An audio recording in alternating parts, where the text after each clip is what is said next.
The text message glowed on my phone screen at 2 in the morning, pulling me from the first decent sleep I had gotten in months. Unknown number.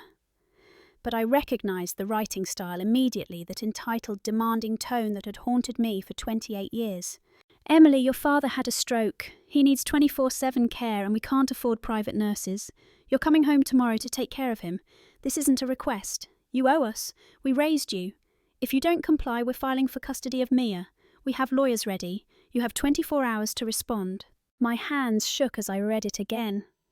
And again. 6 months. 6 months of peace, of building a life with my daughter, of finally breathing without their poison in my lungs, and now this. I looked at my sleeping baby girl in her crib next to my bed, her tiny chest rising and falling peacefully. She was worth every single thing I had been through. Every tear, every moment of terror, every second of pain during that emergency C-section when my own family had walked away and left me to die. They wanted to take her from me, after everything. My finger hovered over the reply button, then moved to the delete icon instead. But I didn't press it. Not yet. Because this time I wasn't the scared, abandoned daughter anymore. This time I had something they would never understand. I had proof, I had witnesses, and I had Martha. If you want to know how a woman goes from being left to die on a clinic floor by her own family to becoming someone they couldn't touch, someone they couldn't hurt anymore, hit that like button and drop a comment below telling me what you would have done in my situation. Subscribe, because this story gets so much better, and trust me, you're going to want to hear how it ends. Now let me take you back to where this nightmare really began. 8 months pregnant. I was 8 months pregnant when everything I thought I knew about my family died in that upscale Los Angeles clinic. I remember every detail of that morning, like it happened yesterday. The weight of my belly felt different that day, heavier somehow, like my body was trying to warn me. I'd woken up at 5 in the morning with a headache that felt like someone was driving nails through my temples. My hands were so swollen I couldn't get my wedding ring off. Not that it mattered, since there was no husband to notice. The father of my baby had disappeared the moment he saw 2 pink lines on a pregnancy test, and my family had made sure to remind me of that failure at every opportunity. I had been having symptoms for 3 days. Blurred vision that came and went. Pressure in my chest that made it hard to breathe. My feet were swollen to twice their normal size, the skin tight and shiny like overinflated balloons. But every time I mentioned it to my mother, she waved me off. "You're pregnant, Emily. Everyone swells. Stop being such a baby about it. When I was pregnant with you, I worked until the day you were born and never complained once." The appointment was at 10 in the morning, and Mum had insisted we all go in her Mercedes because it would be good family time. What she really meant was that Chloe needed content for her Instagram story and a luxury car interior photographed better than my beat-up Honda. My sister had hit 1 million followers the week before, and everything, absolutely everything, had become about maintaining that number and growing it higher. The waiting room was all cream leather and glass coffee tables, soft classical music playing from hidden speakers, and the faint smell of expensive perfume mixed with antiseptic. Abstract art hung on the walls, the kind that cost more than most people's cars. This wasn't the kind of clinic that took Medicaid. I was only there because my parents insisted, and they were paying, another thing they would hold over my head forever. I lowered myself carefully into one of the leather chairs, my back screaming with the effort. Every movement at 8 months pregnant felt like trying to maneuver with a watermelon strapped to my stomach. Across from me, Chloe was already setting up her phone on a small tripod she carried everywhere. 22 years old, perfectly highlighted hairnails that cost more than my grocery budget for a month. She tapped her phone screen, and her face transformed into her influencer smile, all white teeth and sparkling eyes. "Hey, beauties," she chirped into the camera, her voice taking on that strange artificial quality she used for her followers. "So, today's been kind of a disaster already. I had to cancel my nail appointment, which literally breaks my heart, because look at this." She held up her hand, showing nails that looked absolutely perfect to me. I have a chipped nail, and it's basically ruining my whole aesthetic. But family obligations, my sister Emily needed someone to drive her to another doctor's appointment, and of course I'm here being supportive, even though this is literally the third one this month. Third one.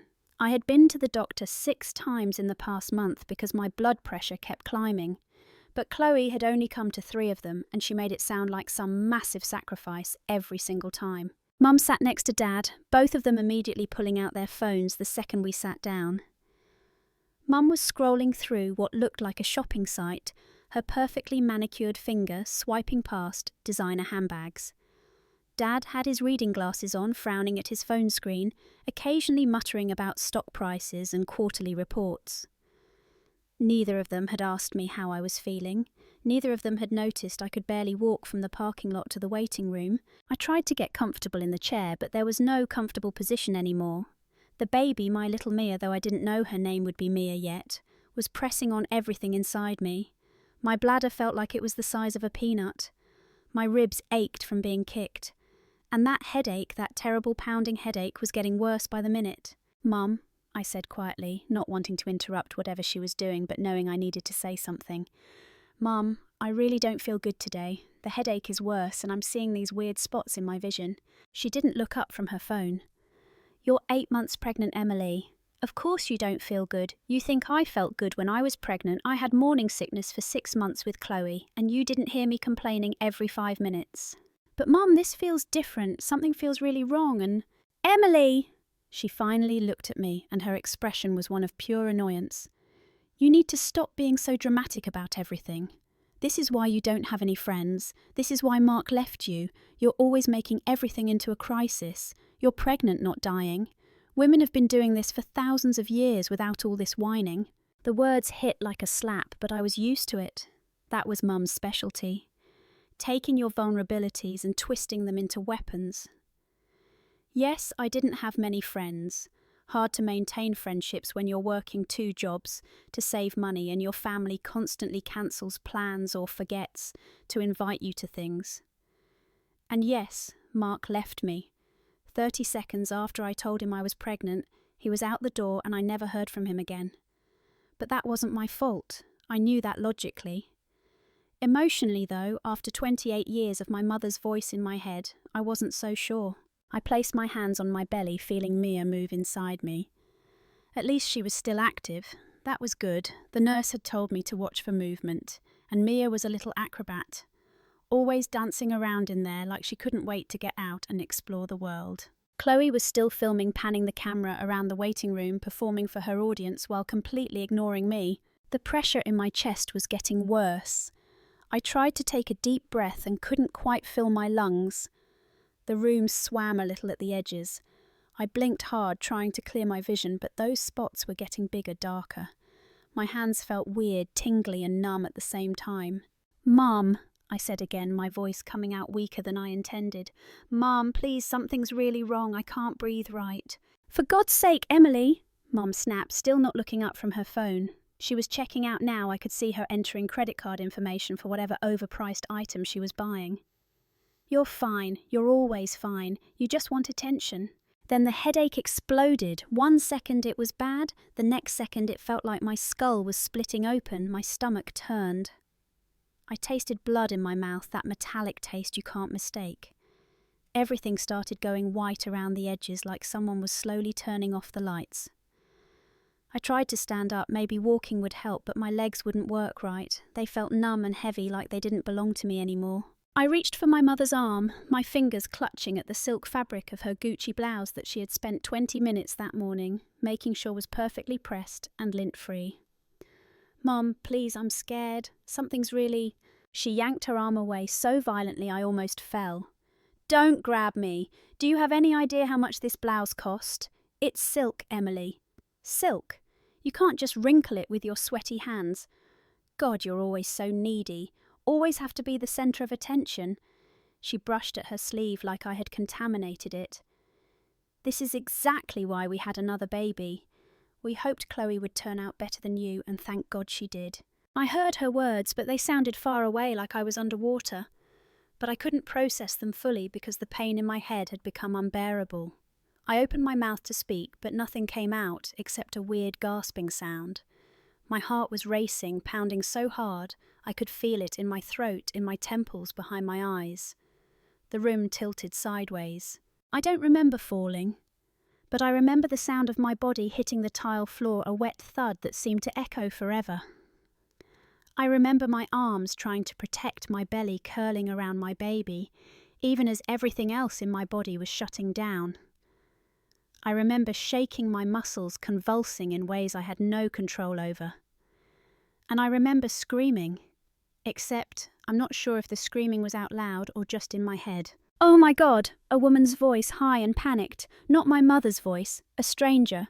"Someone help! This woman is having a seizure, she's pregnant, call 911. Footsteps running, more voices shouting, hands on me. Professional hands, checking my pulse, my breathing. "Ma'am, can you hear me, ma'am? Stay with us. Someone get a blood pressure cuff, now." Blood pressure is 180 over 110. She's in a eclamptic crisis. We need an ambulance right now. This is life-threatening. And then I heard my father's voice, loud, authoritative, the voice of a man who was used to being obeyed. "Excuse me, nurse. I understand there's a situation here, but my other daughter needs to be seen first. Chloe has an important photo shoot this afternoon at 2 o'clock. It's for a major brand partnership, could be worth 6 figures. Now this one..." I felt him gesture toward me, toward his daughter convulsing on the floor in a pool of her own blood. She's always been prone to dramatics, very attention-seeking since she was a child. I'm sure she's fine. Just check on her after you see Chloe. Silence, complete and utter silence for what felt like an eternity. Then the nurse's voice trembling with barely controlled rage. "Sir, your daughter is dying. Her baby is dying. If we don't get her to a hospital in the next few minutes, they will both be dead. Do you understand what I'm saying to you? I understand that my family has donated a considerable amount of money to this clinic, and I expect priority service. Chloe, come here, sweetie. Let's get you checked out while they handle your sister." I wanted to scream, wanted to cry out for them to help me, to love me, to please, just this once, put me first, but I couldn't make my mouth work. My body was a prison I couldn't control, shaking and jerking, while my baby girl kicked frantically inside me, probably terrified by the adrenaline flooding my system. Through my blurred, dying vision, I saw Chloe. She was still holding her phone, still filming. The little red light blinked on and off, recording everything. Recording me dying on the floor. Recording our father's sociopathic dismissal of my life. Recording it all for content. Mum stood up, brushing off her designer pants. "Come on, Chloe, let's wait outside. This is too much drama for a Tuesday morning. Your father can handle whatever paperwork they need. Emily always lands on her feet. She's probably faking half of it anyway." Through the pain and the terror, I watched them leave. Mum's designer heels clicking across the tile floor. Chloe glancing back once, not with worry, just annoyance. Dad waving his hand at the nurses like this was all a waste of his time, then pulling out his phone. They walked away while I was dying. They just left. They left me there, on the floor of a medical clinic, bleeding, seizing, 8 months pregnant and actively dying. They left me because I was inconvenient. Because I was interrupting Chloe's content schedule. Because in their hierarchy of importance, I had never, not once in my entire life, ranked high enough to matter. The paramedics arrived in what the nurse later told me was 4 minutes, but felt like 4 hours. I remember pieces of it, being lifted onto a gurney, an oxygen mask over my face, someone cutting open my shirt to attach EKG leads, the wail of sirens. A paramedic with kind eyes holding my hand and saying, "Stay with me, Mama, stay with your baby, you're both fighters." In the ambulance, I heard one paramedic say to the other, "Severe preeclampsia progressed to eclampsia, BP is still climbing, we're losing the baby's heartbeat. Call ahead for emergency C-section, she's not going to make it to labour and delivery. Tell them to have OR ready the second we arrive." I'm not going to make it. Those words echoed in my fading consciousness. I'm not going to make it. My baby's not going to make it. And my family had walked away to get smoothies. Everything went dark after that. When I woke up, it was to the steady beep of hospital machines and the kind of deep, aching pain that told me I'd been cut open. My hand instinctively went to my belly and found it empty, deflated, covered in bandages. For a horrible moment, I thought I'd lost her. Thought my baby was gone. She's in NICU. A nurse appeared beside my bed, her face kind. "Your daughter, 2 pounds 3 ounces, born at 29 weeks, she's a fighter just like her mama. You both coded during surgery. They brought you both back. You're both alive." Her eyes were wet. "I've been a labour and delivery nurse for 30 years, and I've never seen anything like what happened to you. Your family. They're not my family," I whispered, my throat raw from the breathing tube they'd had down it during surgery. "Not anymore." The nurse squeezed my hand. "Good. You deserve better than that. They never came to the hospital, just so you know. We called them 4 times with updates on your condition. They never answered and never called back." 12 hours after the most traumatic experience of my life, I was alone in a hospital room. No flowers, no balloons, no tearful relatives holding vigil at my bedside. Just me and an IV drip and a pain pump I kept pressing even though it wasn't time for another dose yet. The physical pain was manageable. The emotional devastation was not. I needed to see my baby, needed to know she was real, that we had both survived. But I couldn't walk yet, could barely move without the staples pulling in my abdomen. A different nurse helped me into a wheelchair and brought me to the NICU. That's when I saw her for the first time. My Mia. So tiny she could fit in my hand, tubes and wires everywhere, her little chest rising and falling with the help of a ventilator. Her eyes fused shut because she was too premature to open them yet. She was the most beautiful thing I had ever seen. "You can touch her," the NICU nurse said gently. "Through the ports. Just rest your hand on her. She needs to know you're here." I slipped my hand through the circular opening in the incubator and placed it gently on her tiny body. She was so small, so fragile, her skin nearly transparent. And she moved toward my touch, her little body curling toward my hand like she knew I was her mother, like she recognized me. That's when I broke, completely shattered. All the years of trying to be good enough, trying to earn love that would never come. All the times I'd made excuses for their behaviour, convinced myself I was the problem. All the moments I'd swallowed my hurt and put on a brave face.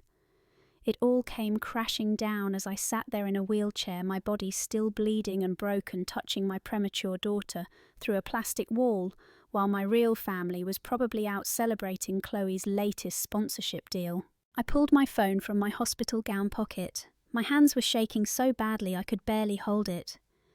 I pulled up Instagram first, some masochistic need to see if they had mentioned me at all, if maybe they had posted something asking for prayers for their daughter and granddaughter. Chloe's most recent post was from 3 hours ago, a selfie at a rooftop bar, golden hour lighting making her glow like an angel.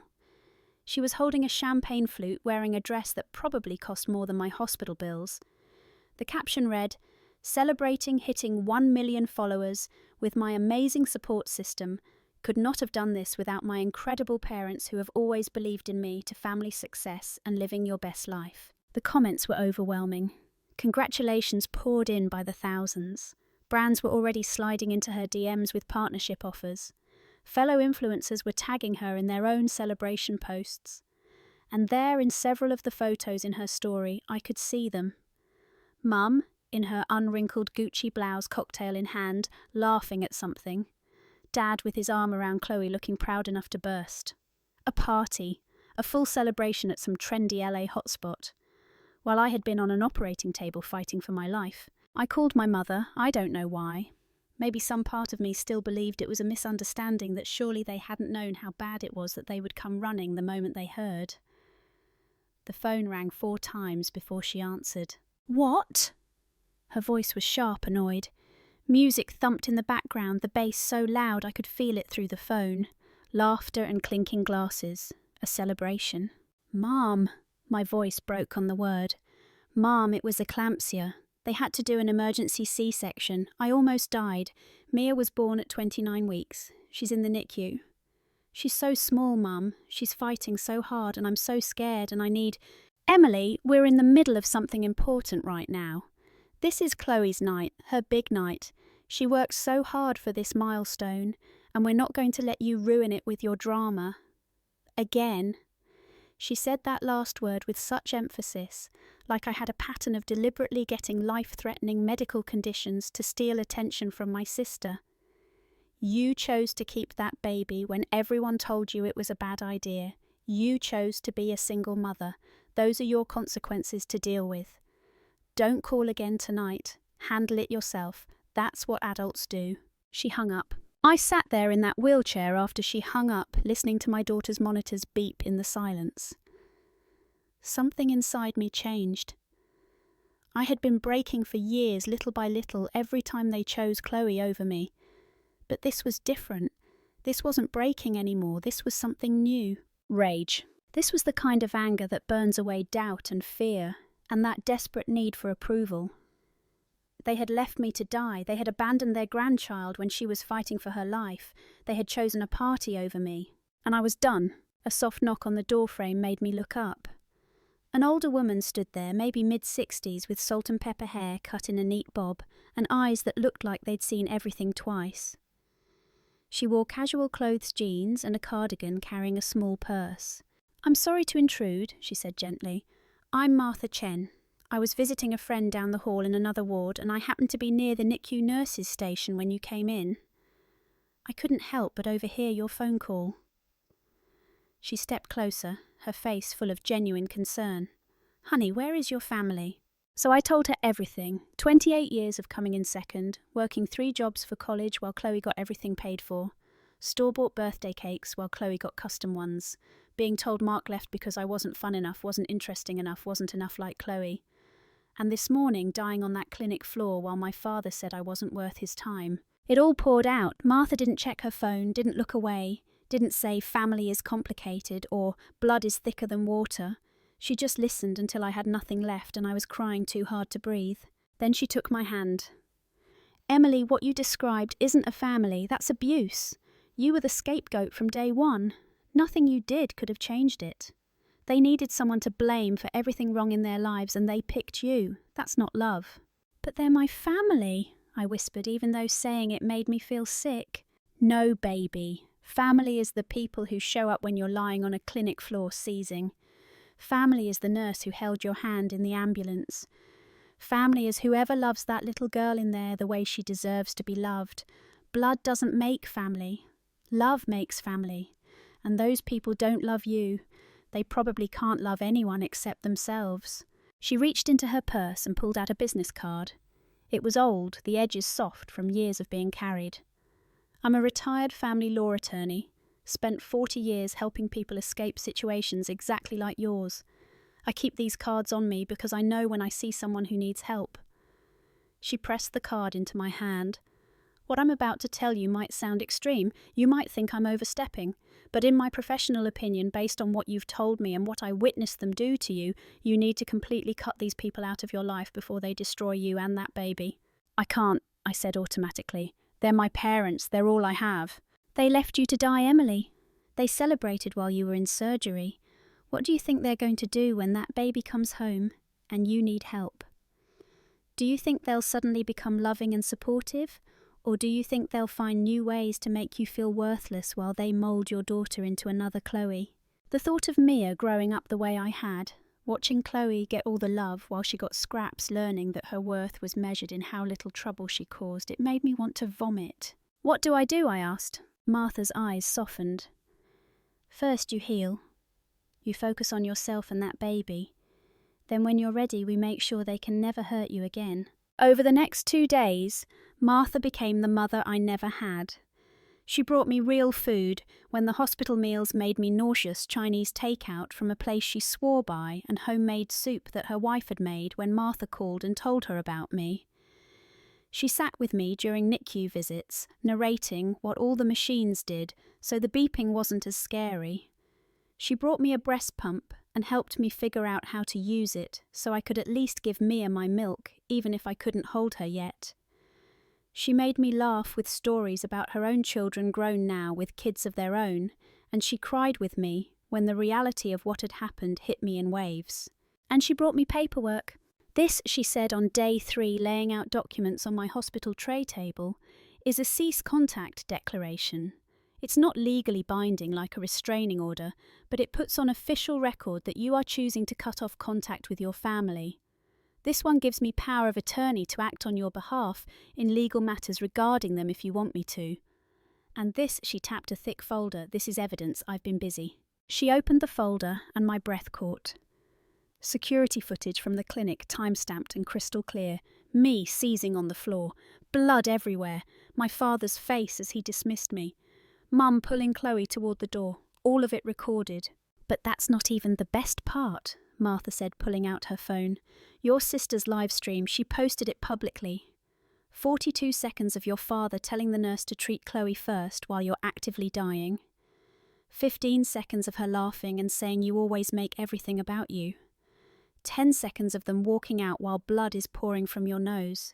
And you know what the beautiful thing is about public posts. Anyone can save them. Anyone can document them. And I did.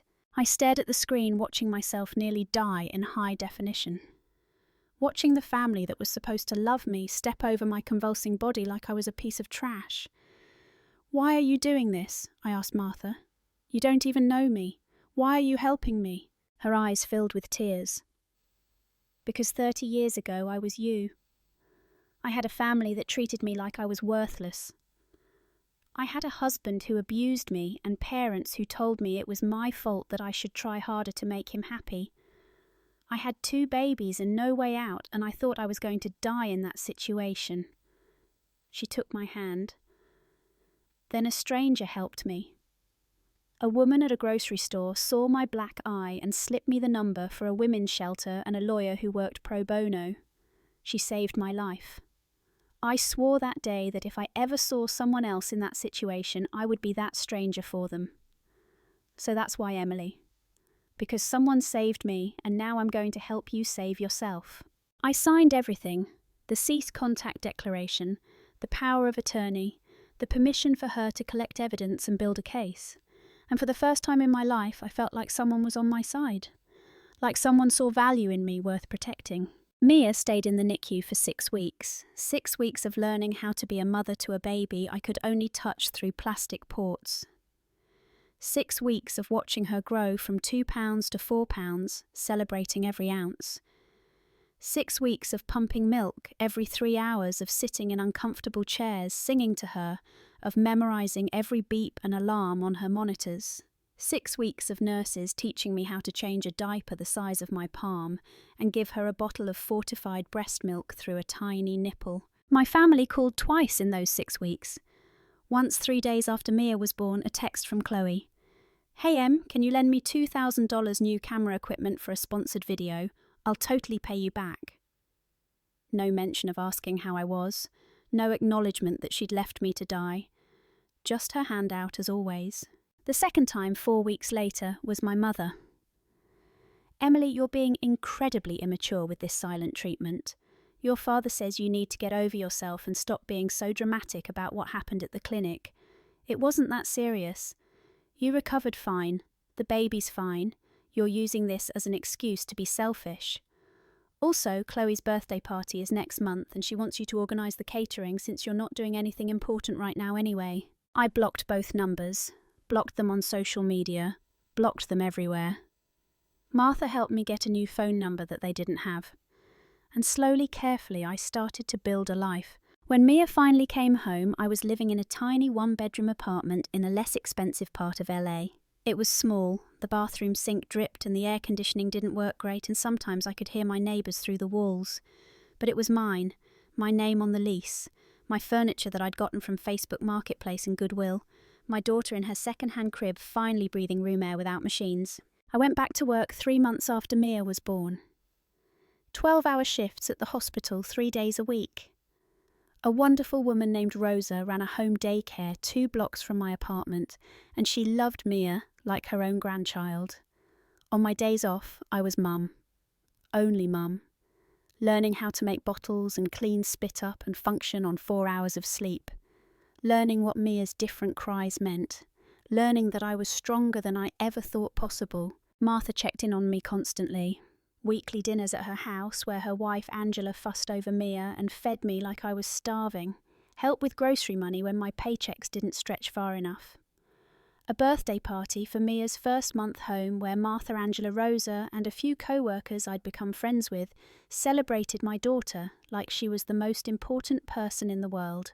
I started therapy, Real therapy with a trauma specialist who helped me unpack 28 years of emotional abuse, who taught me words like golden child and scapegoat and narcissistic family system, who helped me understand that my parents weren't just mean or difficult, they were fundamentally broken people who had broken me in turn, and who helped me start to heal. I started to understand why I'd always felt like I was walking on eggshells, why I'd always believed everything was my fault, why I'd accepted Mark's abandonment as something I deserved. My therapist, Dr. Lisa, explained it simply. You were trained from birth to accept crumbs and call it a feast. Your family conditioned you to believe your needs didn't matter, that your pain wasn't real, that wanting basic human decency was asking too much. Of course you accepted terrible treatment from Mark, that was your normal. For 6 months I didn't hear from my family at all, and those 6 months were the most peaceful, the most joyful of my entire life. I watched Mia hit every milestone. First smile, first laugh, first time sleeping through the night. I took pictures and videos, but I didn't post them anywhere public because I didn't want them to find us. This was our life, private and precious and protected. Then came that text message at 2 a.m, the one about my father's stroke, the demand that I come home to care for him, the threat about custody. But I wasn't the same person they'd left on that clinic floor. I called Martha immediately. She answered on the first ring. Emily, what's wrong? I read her the message. There was a long pause, and then I heard something I never expected. Martha laughed. Oh, Emily, they just handed us everything we need. Screenshot that message right now. They just confessed to extortion in writing. This is perfect. Perfect, Martha, they're threatening to take Mia. Honey, listen to me. They have no case for custody. None. You're a working mother with stable housing and childcare. You've been to every paediatrician appointment. Mia is healthy and happy and thriving. They abandoned both of you during a medical crisis. That's documented. They haven't seen her once in 6 months. That's also documented. And now they've threatened you in writing. We've been building your case for half a year. Now they're going to build it for us. The next morning, my mother showed up at my apartment. I heard her before I saw her pounding on the door like she was trying to break it down. Emily, I know you're in there. Open this door right now. Your father is sick. He needs you. You owe us. Do you hear me? You owe us for raising you. I stood on the other side of the door, Mia, in my arms, and I didn't move. My hands weren't shaking. I wasn't crying. I just stood there calm and called Martha like we'd planned. She's here, I said quietly. Keep the door closed. I'm 10 minutes away with officers. Is she saying anything threatening? As if on cue, Mum screamed, if you don't open this door in the next minute, I'm calling CPS and telling them you're abusing that baby. I'll tell them you're on drugs. I'll tell them whatever I have to tell them to get custody. That baby belongs with real family, not a pathetic single mother who can't even keep a man. Got it, Martha said. Stay put, we're almost there. Mum pounded for 20 more minutes before Martha arrived with 2 police officers. Through my door's peephole, I watched Mum's face change from rage to shock as she saw them approaching. Mum, you need to leave, one officer said. The resident has filed a complaint for harassment and trespassing. I'm her mother. Mum's voice took on that shrill quality she used when she wasn't getting her way. I have a right to see my daughter. No, ma'am, you don't. She's an adult. She's asked you to leave multiple times. If you don't leave immediately, you'll be arrested for trespassing and harassment. This is ridiculous. She's keeping my granddaughter from me. That's grandparent alienation. I know my rights. Martha stepped forward, her voice calm and professional. Ma'am, your daughter has documentation that you abandoned her and your granddaughter during a medical emergency 6 months ago. You have not attempted to see the child since. You have no legal standing for grandparent visitation in California, unless you can prove an existing relationship, which you cannot. If you continue to harass my client, we will file for a restraining order. Your choice. Mum's face turned an alarming shade of red. She looked at my door, and for a second I thought I saw something like hurt flash across her face. But it was gone as quickly as it came, replaced by cold anger. Fine. You want to be alone? You want to struggle? See how far you get without us. But when your father dies because you wouldn't help him, that's on you. His death is on your conscience. She left, but not before spitting on my doormat. I thought that would be the end of it. But I underestimated how desperate they were getting. My father's medical bills were astronomical. A stroke requiring intensive rehabilitation, speech therapy, physical therapy, occupational therapy. Even with insurance, they were drowning. And Chloe, their golden child, their investment wasn't helping. She was too busy maintaining her lifestyle to contribute to family expenses. 3 weeks after the doorstep incident, I received official-looking documents in the mail. A court summons. They were suing for grandparent rights and emergency custody, claiming I was mentally unfit to care for Mia. The petition was 10 pages of lies. They claimed I had a history of drug abuse, that I'd been institutionalized for psychiatric issues, that I'd threatened to harm Mia, that they had tried repeatedly to offer help and support, but I had kept them from their grandchild out of spite. They included witness statements from people I'd never met claiming they'd seen me neglect Mia or abuse substances. It was comprehensive and creative and absolutely terrifying. I called Martha Hands, shaking so badly I could barely hold the phone. They're going to take her. They have witnesses and statements and... Emily, breathe, Martha said firmly. This is a desperate move. They're throwing everything at the wall, hoping something sticks. But here's what they don't know. We've been preparing for this. I told you 6 months ago this might happen. We have evidence they don't know about. We have documentation of everything. And they've just made a critical mistake. What mistake? They've put lies in official court documents. That's perjury. That's fraud. And when we prove they're lying, which we will, they're going to face serious consequences. Now here's what we're going to do. You're going to send them a message. Tell them you want to meet to negotiate. Tell them you're overwhelmed and you're willing to discuss arrangements if they drop the lawsuit. You want me to invite them here, Martha? I can't. Yes, you can. Because, Emily, this ends now, one way or another. We can let them keep terrorising you for years, dragging you through courts, making threats, or we can finish this. You're stronger than you were 6 months ago, and this time you won't be alone. She was right. I was different now. 6 months of therapy and independence and realising I could survive without them had changed something fundamental in me.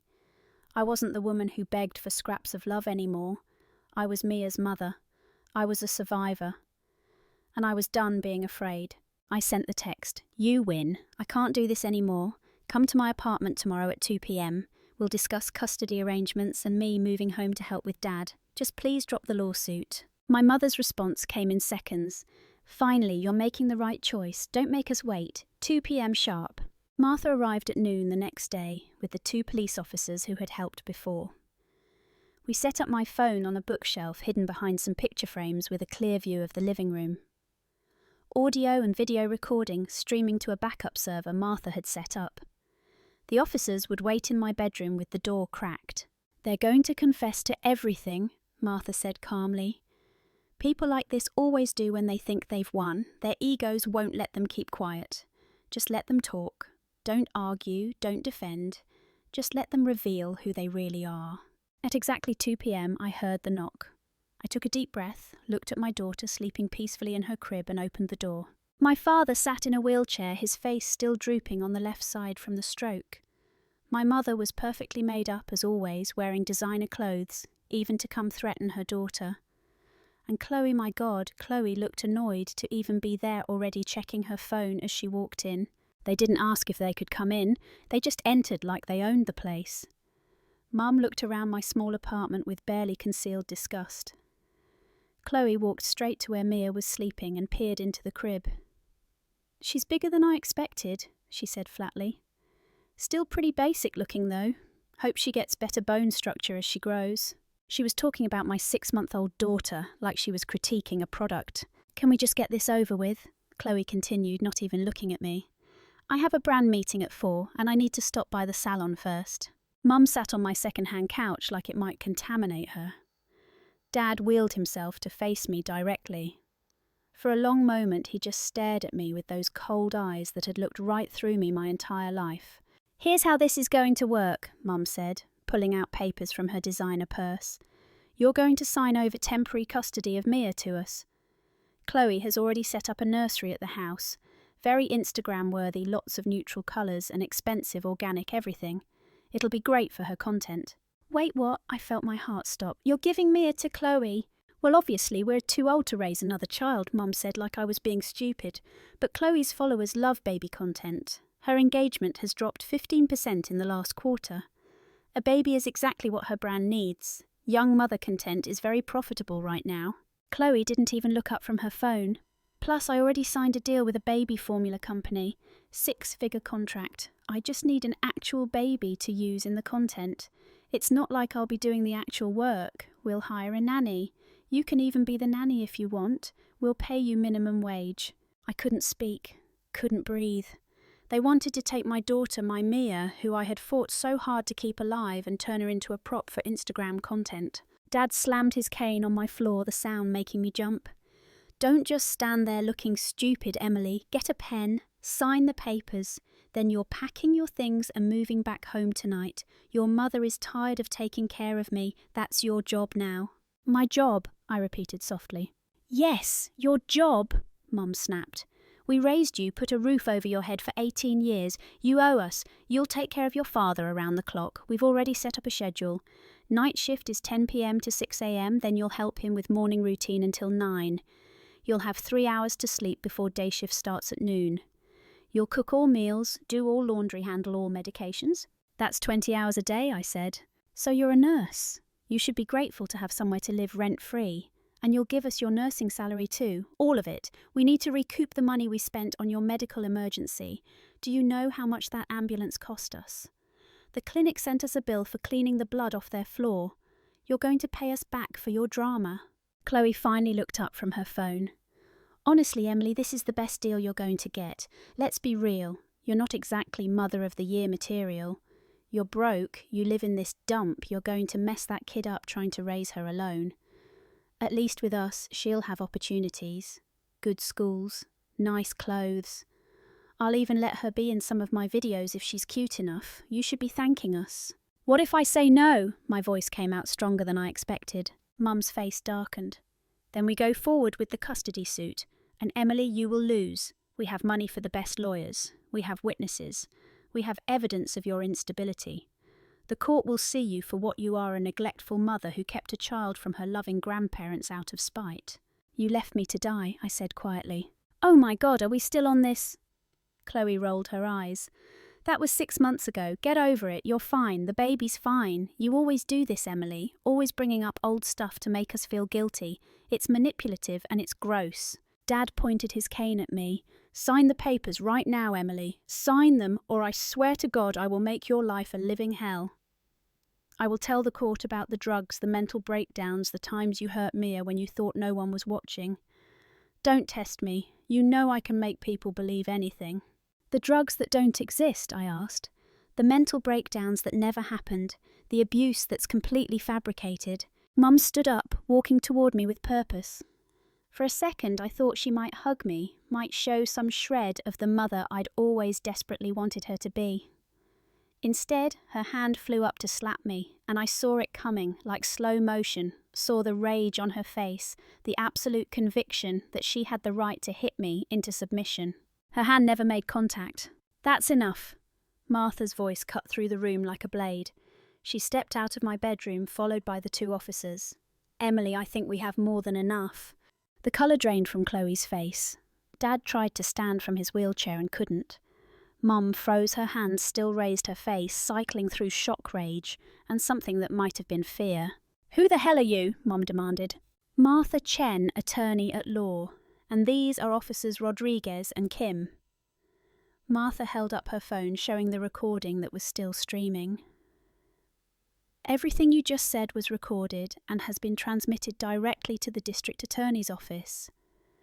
Attempted extortion, conspiracy to commit perjury, threats of false criminal accusations, conspiracy to commit fraud, and attempted battery, which we all just witnessed. One officer stepped forward. Ma'am, please lower your hand. Patricia Morrison, Richard Morrison, Chloe Morrison, you're being detained for questioning regarding multiple criminal charges. You can't do this, Mum shrieked, her composure finally cracking completely. She's our daughter. We have rights. We're her family. You have the right to remain silent, Officer Rodriguez began calmly. I suggest you use it. But I wasn't done. I had one more thing, the piece de resistance that Martha and I had been holding back. I picked up the TV remote and turned on the screen. There it was, queued up perfectly. 42 seconds of footage from the clinic. My father's voice clear as day. Check my other daughter first, this one is just being dramatic. 10 seconds of me seizing blood pouring from my nose. 15 seconds of Chloe laughing into her phone. My sister always makes everything about her. I posted this 4 hours ago, I said, my voice steady and cold. To Reddit, to TikTok, to Twitter, to Instagram, to every parenting forum I could find. It's already been viewed 3 million times. Would you like to see the comments? Chloe snatched her phone, her perfectly manicured nails flying across the screen. And then she screamed, a raw, primal scream of someone watching their entire world collapse in real time. No, no, no, no, no, no. She was scrolling frantically, her face getting paler with each swipe. My sponsors! They're all dropping me, every single one. Formula company cancelled, clothing brand cancelled, skincare. Line cancelled. The comments, oh my God, the comments, they're calling me a monster. They're saying I should be arrested. There are petitions to ban me from social media. Emily, you bitch, you just destroyed everything. She lunged at me, hands outstretched like claws, but Officer Kim stepped between us smoothly. Ma'am, do not make this worse for yourself. I'll kill you! Chloe screamed at me, spit flying from her mouth, all the Instagram polish gone to reveal the vicious person underneath. I'll ruin your life.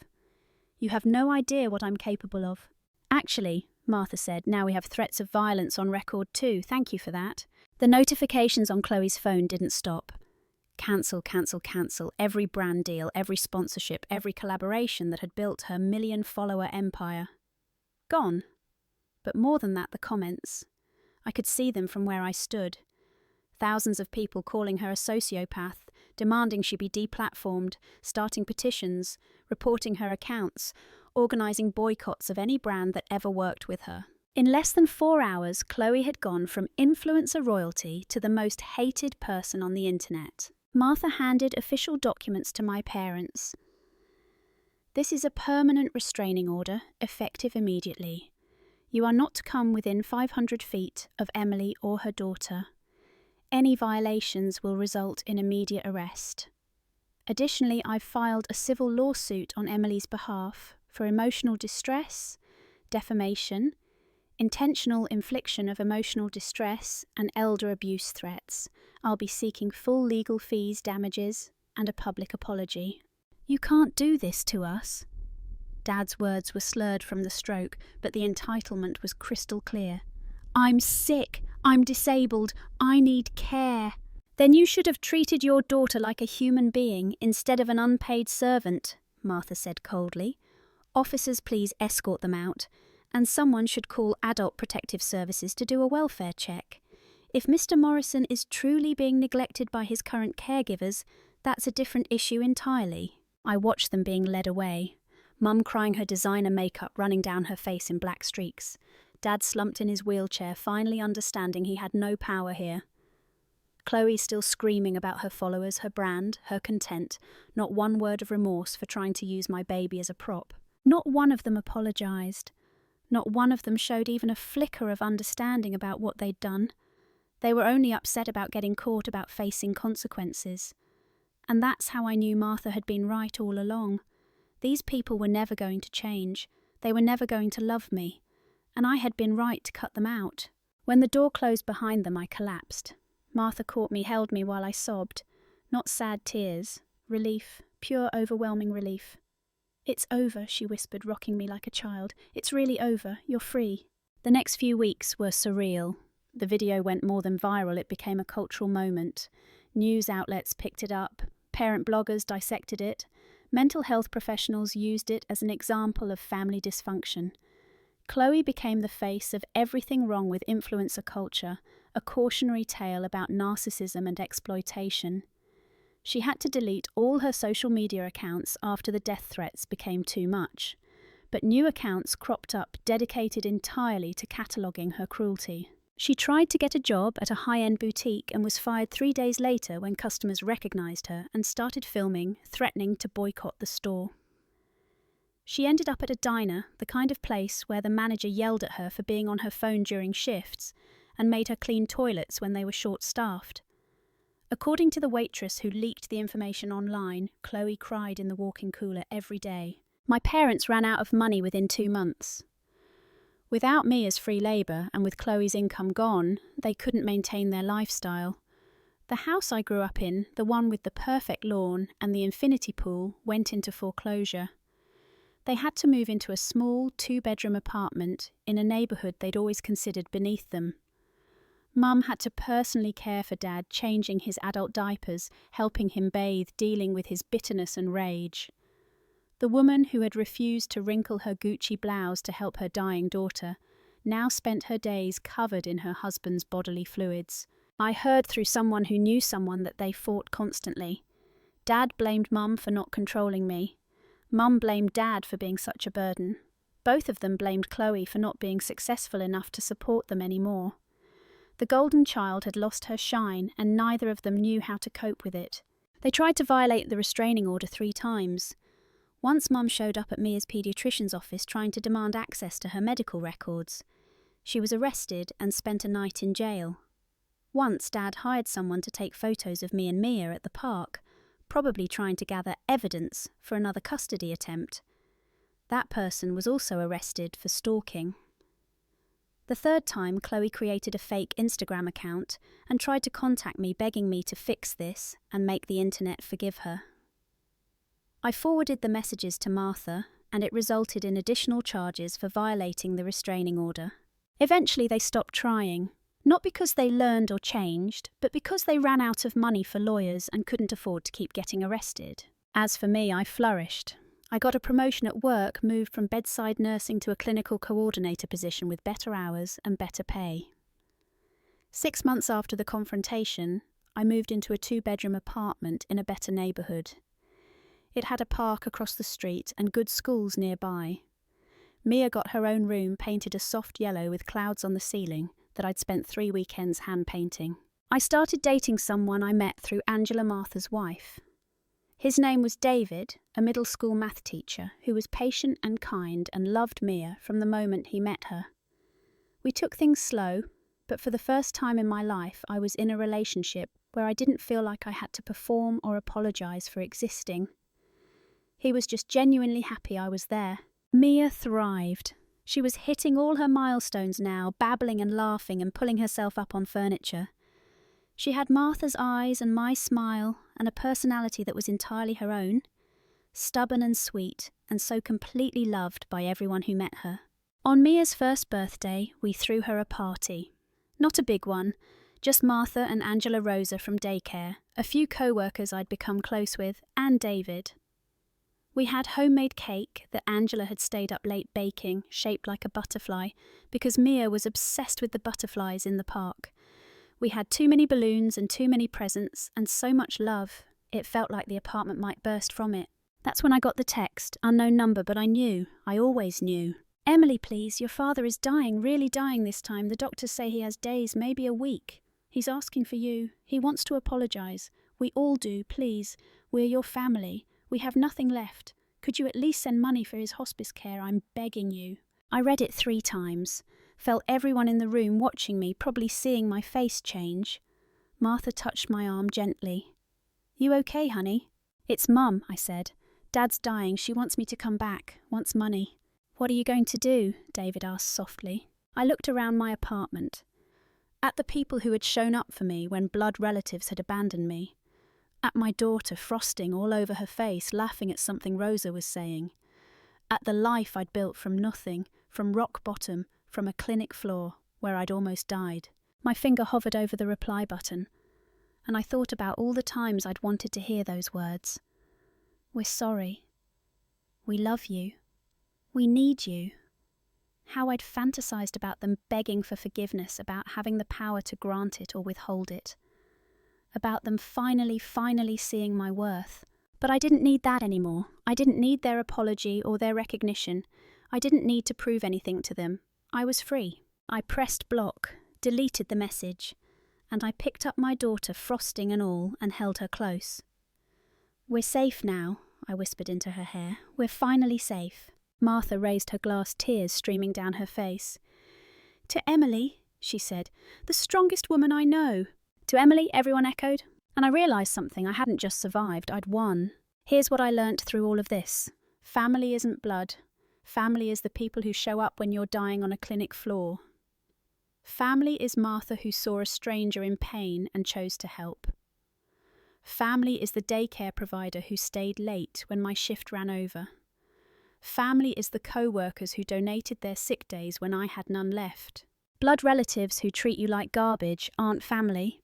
They're just people who happen to share your DNA, and you owe them nothing, not your time, not your money, not your peace, and definitely not access to your children. The best revenge isn't cruelty. It's building a beautiful life they're not invited to. It's being happy without them. It's showing your children what real love looks like so they never accept the conditional toxic version you grew up with. So here's my question for you. Have you ever had to cut off family? Was it the hardest decision you ever made, or the easiest? Drop a comment and let me know your story, because I promise you're not alone. If this resonated with you, hit that like button and subscribe, because every single one of you matters and your story deserves to be heard. Remember, choosing yourself isn't selfish, it's survival, and you deserve to survive.